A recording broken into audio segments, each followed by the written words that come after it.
here's the host of Big Sky Writer, Clint Morey.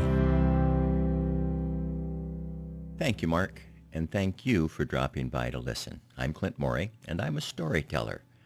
I believe that stories matter.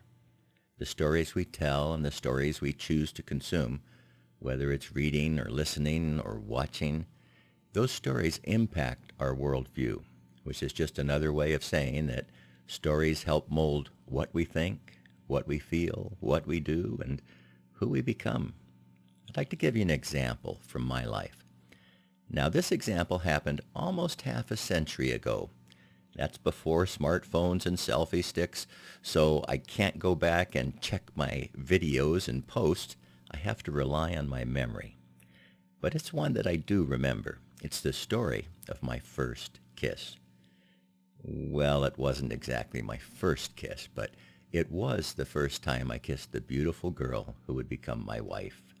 I can remember when it happened. I just brought her home from a date. I can remember where it happened. It was on the front porch of her parents' house. And I can remember what it felt like after it happened. This was the girl I wanted to marry. Now, I'm not just sharing this so that I can relive the experience, although I have to admit it's a very nice memory for me. But I'm sharing this because I believe it's an example of the power of storytelling. Let me give you a little background about me. When I was growing up, I had lots of friends, and many of those friends were girls. In fact, girls were some of my best friends.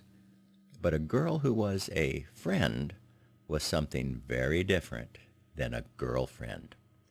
A girlfriend for me was almost scary. I think you could accurately say that I was socially challenged. So what has that got to do with my first kiss and storytelling? Well, I have to give you a little bit more background. I was raised by my grandmother, and she was a wonderful woman who took very good care of my brother and I, but she did not give me any teaching or advice or suggestions on how to work out this boyfriend-girlfriend thing. When it came to that topic, I was on my own. So, where did I learn what to do? Well, a big part of it came from the storytellers of my generation. Now, for me, that was movies and television and books. The first time I went on a date with the girl who would become my wife, I didn't kiss her. It wasn't an option. It was our first date. You didn't kiss someone on your first date. My storytellers made that quite clear. On the second date, I didn't kiss her. My storytellers had made it quite clear you don't kiss someone on the second date. That just wasn't done. The third date, now that was different. There was no question in my mind but that I would at least try to kiss her when I dropped her off at home after our third date. So where did I get this great plan of action for dating? Well, Buddy Hackett sang about it in The Music Man. In one of his songs, he sang, "A woman who'll kiss on the very first date is usually a hussy, and a woman who'll kiss on the second time out is anything but fussy. But a woman who waits till the third time around, head in the clouds, feet on the ground, she's the girl he's glad he's found. She's his shapoopy."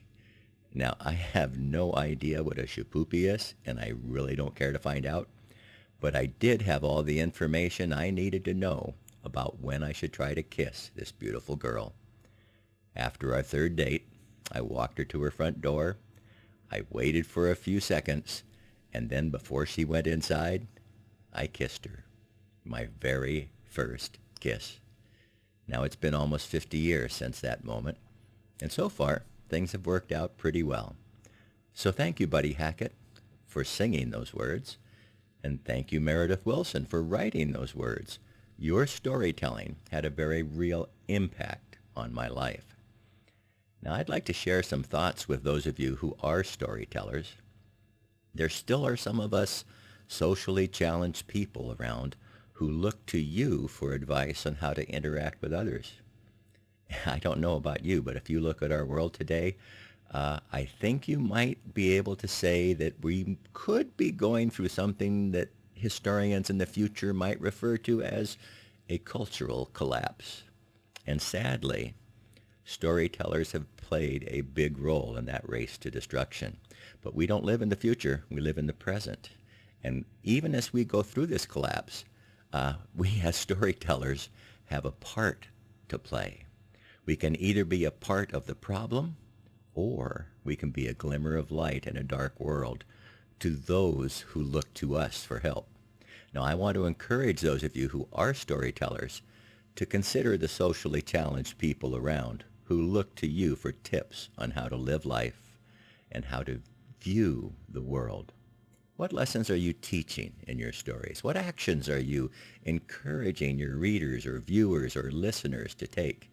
You can do great good with storytelling, but you can also do great harm. Choose to make a difference for good. Now, for those of you who are story consumers, and that's what most of us are, I'd like to challenge you to be selective in the stories you choose to consume. Those stories might come through movies or books or YouTube videos or songs or even social media posts. But just because a story is popular and has lots of likes and good reviews doesn't mean it's good for you. The Bible gives some very good advice to those of us who consume stories. Whatever is true, whatever is noble, whatever is right, whatever is pure, whatever is lovely, whatever is admirable, if anything is excellent or praiseworthy, think about such things. That's a pretty good standard to apply to the stories you choose to consume. Now, before I go, I'd like to share a blessing with you from the Bible. May the Lord bless and protect you.